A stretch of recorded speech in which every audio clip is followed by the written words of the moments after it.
Now, we all know that York is one of our most affluent and popular cities. It's also one of the most expensive.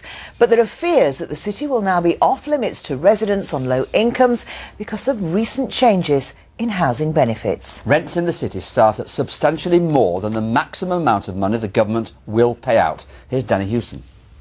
Thanks, Harry. Well, it's quite a complicated occasion, but to put it as simply as I can, rents on a fairly basic two-bedroom flat start at an average of £615 a month.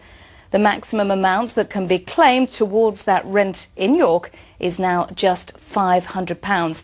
And that's leaving people like single mum Naomi with massive shortfalls that they can't meet. I just can't afford to be there. I'm struggling as it is because it's so high.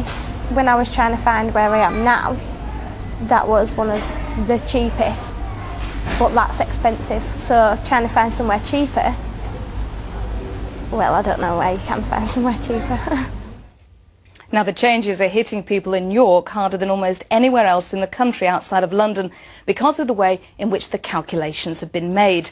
Now, let's compare York's maximum of £500 a calendar month with the £595 you could qualify for if you rent in Harrogate, where the market is broadly the same. The reason for that gap is that York's rates calculated looking at a rental map which takes in areas like Selby, where rents are much cheaper.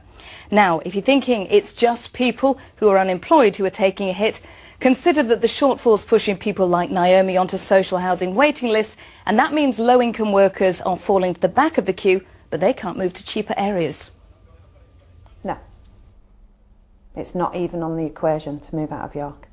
I need my job to be able to provide for my kids, and my husband works in and around York and covers a wide area.